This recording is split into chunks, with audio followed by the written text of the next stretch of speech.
Olá pessoal, seja muito bem-vindo a mais um percurso de aprendizagem da plataforma Redigir. Hoje a gente vai falar sobre como evitar períodos longos. Se esse assunto então te interessa, você já sabe, inscreva-se no nosso canal e ligue a campainha para você receber sempre as atualizações que forem acontecendo por aqui. Pessoal, as questões referentes a período curto ou período longo são sempre relativas. Evidentemente, não é porque o período é grande que ele é incorreto, que ele tem algum problema. E também não é porque ele é curto que ele está correto. No entanto, há uma recomendação para que se prefiram nas dissertações os períodos menores, porque gramaticalmente é menos arriscado desenvolvê-los. Afinal de contas, numa frase mais extensa, a gente pode correr riscos aí de esquecer de alguma relação de concordância, não se lembrar direitinho lá se o sujeito era simples ou composto, e aí isso tem impactos em várias questões referentes à manutenção de norma culta. Além disso, o efeito de sentido de um período mais extenso pode trazer complicações aí para a compreensão do texto.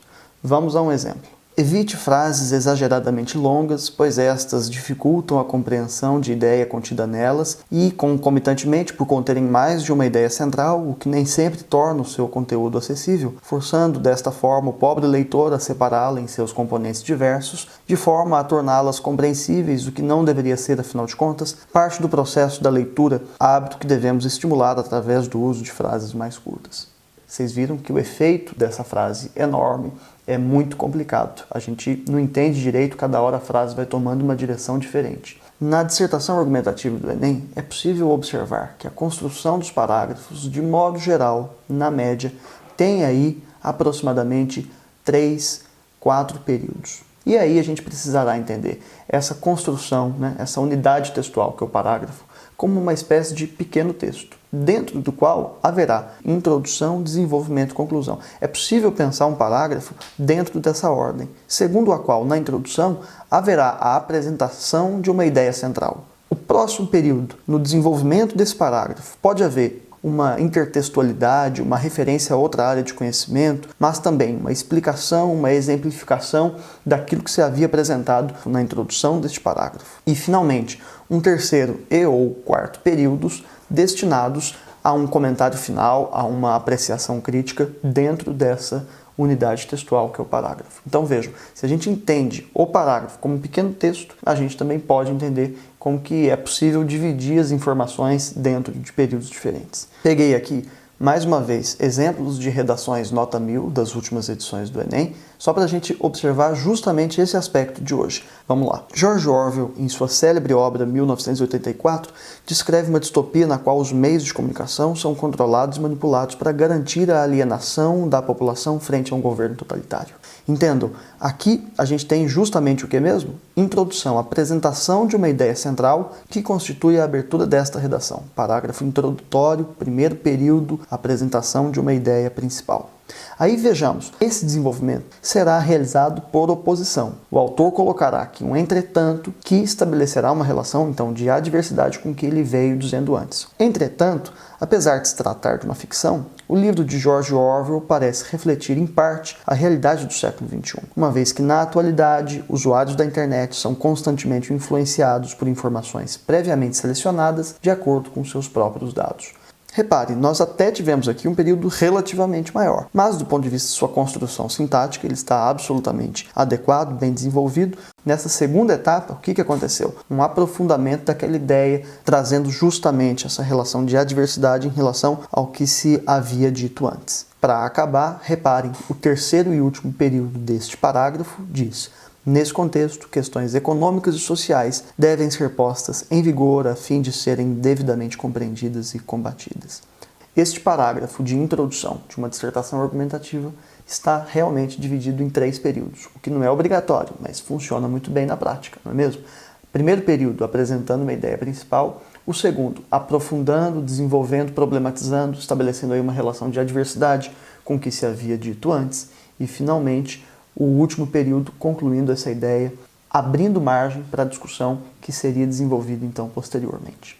Agora, só para a gente observar, como não é apenas o parágrafo introdutório que pode ser realizado a partir desta ideia de 3 ou 4 períodos, vejam um outro exemplo de um parágrafo de desenvolvimento agora, também realizado segundo esse mesmo padrão. Em segundo lugar, vale salientar como o controle de dados pela internet vai de encontro à concepção do indivíduo pós-moderno.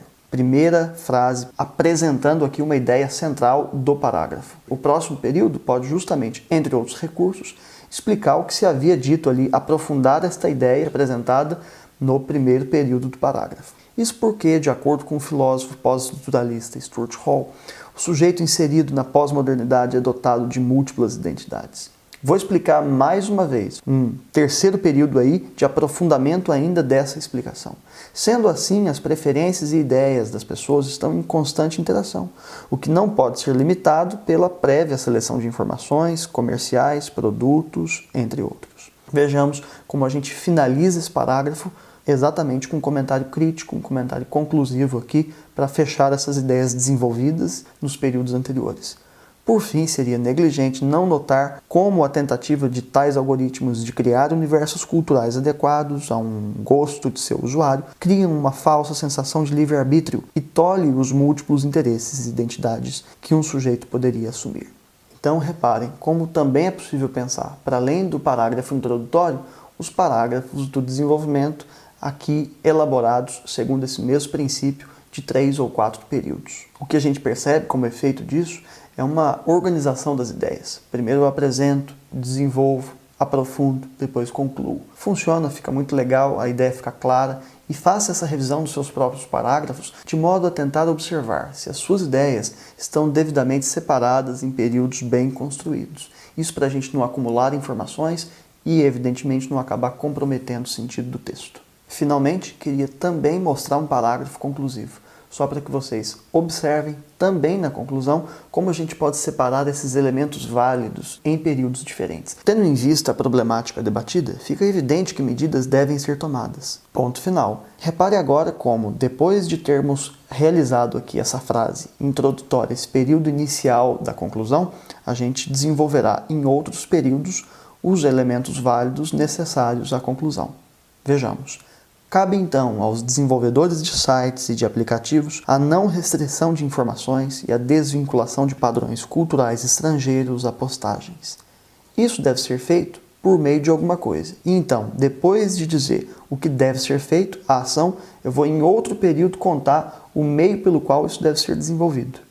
Isso deve ser feito por meio do fim de algoritmos que enquadrem os usuários em perfis e que valorizem elementos de outras culturas em detrimento da cultura destes. Ponto final. E aí, finalizei o meio pelo qual esta ação deve ser desenvolvida, para só agora contar o efeito desta ação, num próximo período ainda. Assim, eles terão amplo acesso aos conteúdos disponíveis na internet sem abandonar as suas traduções. E uma frase de fechamento para encerrar essa conclusão. Vejam como esses elementos importantes ao parágrafo conclusivo foram também separados, cada um deles, em seus respectivos períodos. Resumindo nossa história aqui hoje, pessoal, observem como a unidade textual do parágrafo é, em si, um pequeno texto que deve ser dividido em períodos que apresentem, desenvolvam e concluam alguma ideia. Então é isso, pessoal. Se você já é aluno da plataforma, não deixa de baixar o aplicativo da plataforma Redigir, disponível para Android e iOS. Volta sempre aqui para a gente continuar estudando junto. Um abraço, tchau!